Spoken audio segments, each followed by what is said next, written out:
Prepare to have your mind blown. A really big duffel bag? It's a time machine. I go to the past every weekend, sometimes Tuesdays. Welcome to 1775. Taxation! Without representation! Slave! Who brought a slave in here? So in 2016, black people and white people are friends. Yes, Not at all. exactly. What?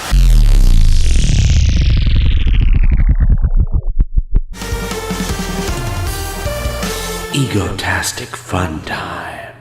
Hey gang, I'm JP and welcome back to Egotastic FunTime. Today we're gonna have a great time going back to when life was just a little bit simpler, you guys. Back when Star Trek canon was still intact, Luke Skywalker was alive and well, and people didn't dish out insults to the faces of other people who disagreed with their worldview. No, they didn't do that because they were mostly too busy dishing out insults to people anonymously over the internet on Twitter. They were only able to use 140 characters, so technically back then people were 50% more civil to each other. In the 2000s and 17s, it was a better time. Damn it if I don't miss it so much. Another thing I missed from that year was a new time travel comedy series that debuted in March, just a few months before the Orville, called Making History, starring Adam Pally, Yasir Lester, and Leighton Meester, who played Deborah Revere. Yes,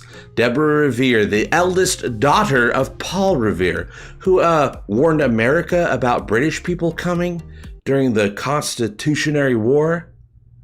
History. I was introduced to this series by Ego Army General Brian Dawkins, and I have to say I loved this show. I'm not only a sucker for anything having to do with time travel adventures, but I'm also a huge comedy nerd, and Making History had plenty of both. So at Brian's request, I'm here to share with you this short-lived series that had so much potential to go on to do great things if Fox didn't cancel it after one season. Making History follows Dan, Chris, and Deborah, three friends from two different centuries, as they experience the thrill of time travel, as well as the unexpected results that derive from it. Like, for instance, what would happen if Americans never rose up against the British back in colonial days? Just so you know, I think the guys in red are British.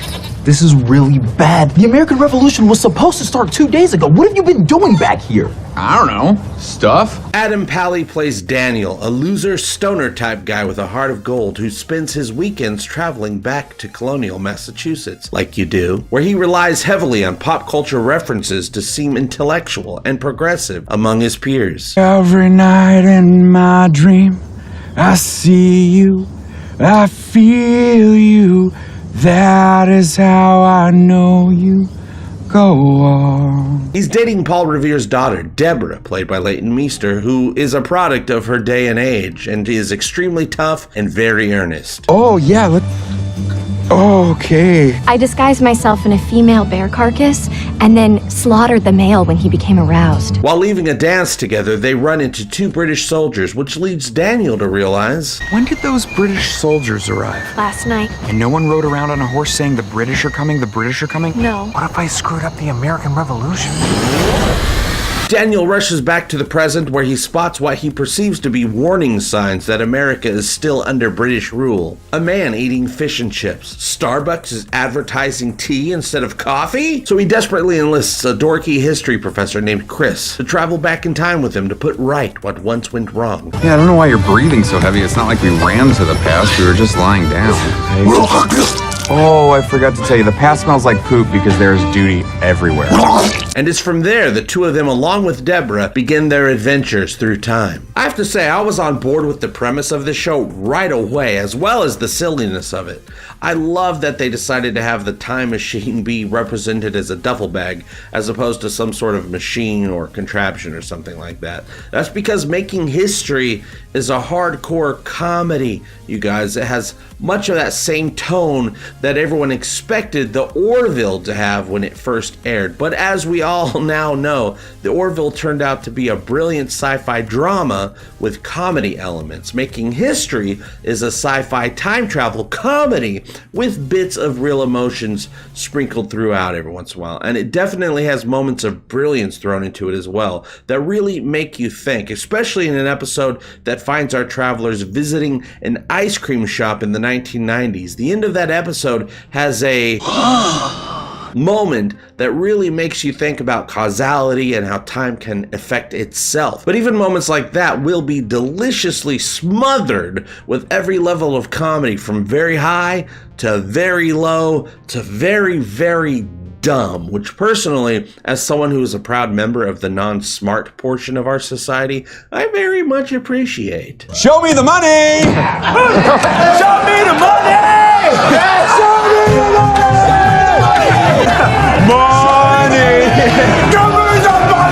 It's absolutely a series that was beaming with potential, but really needed another season to find itself and to elevate its concept and find its audience. I think one reason the show didn't last long is I just don't think it was the right kind of show for a primetime network. Perhaps too experimental for a comedy on Fox. I mean, I really feel Making History would have soared if it were on a channel like Comedy Central instead. It would have found its audience for sure if it was. On primetime networks these days, if you're not a hit right off the bat, you're canceled. That's just how it is. And for my fellow Orvillians, if you're a fan of Lieutenant Gordon Malloy and his antics on the environmental simulator on the Orville, then you'll instantly connect with Adam Pally as Daniel. The entire time I watched Making History, I felt like I was watching Gordon going through a history simulation, especially with almost non-stop pop culture references being thrown out in historical situations all the time. Government by American Idol.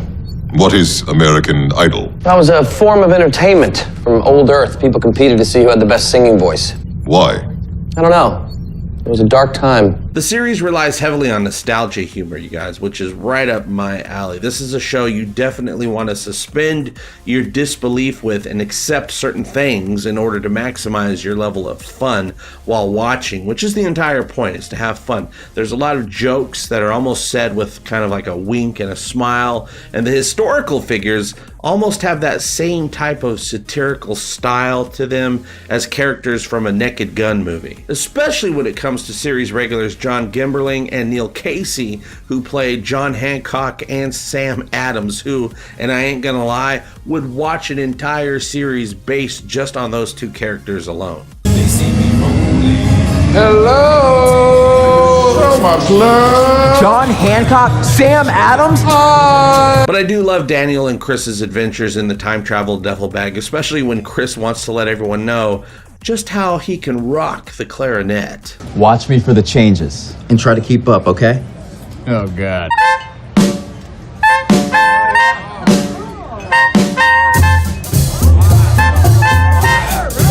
Is this ants marching? Making History Season 1 did 9 episodes and is available right now on iTunes, Amazon Video, Vudu, and Google Play, and was created by writer and producer Julius Sharp, who was written for a slew of shows like Family Guy, The Cleveland Show, and The Grinder, just to name a few, but you might recognize him as the Have a Slimy Day pillow alien from the Orville. The cinematographer was Marvin V. Rush, who besides having an extensive background working on all 90s Star Trek, is also the main cinematographer for The Orville. Did somebody say The Orville? You might remember Leighton Meester from the Orville episode Lasting Impressions, where she played Gordon's holographic girlfriend, Laura. Leighton gets to stretch her comedy muscles in Making History and is absolutely hilarious and delightful to watch. Flying crucifix! It's the end of days! Babe, that's just a plane. That's an airplane.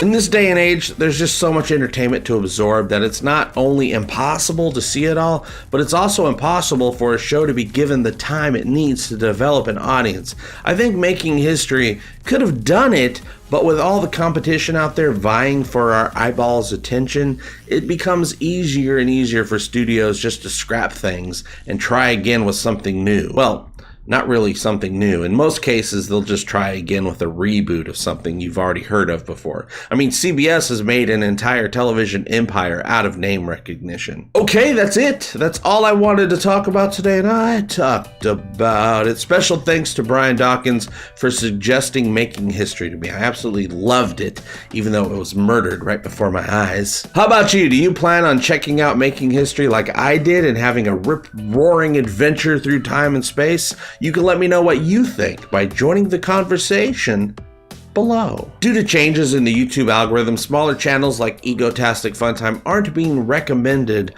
like we once were. So I want to thank you guys for doing your part to help by liking, sharing, and subscribing. And I want to thank you all for your support. It really does mean the world to me. I'll see you very soon, and as always, I hope all your times are Egotastic fun times. Love you, bye-bye! If you liked JP's video and want to help Egotastic FunTime grow, click on the Patreon link and give him all your money today, you stupid bastards. Egotastic FunTime, we're gonna have a great time. Egotastic FunTime, give me all your money.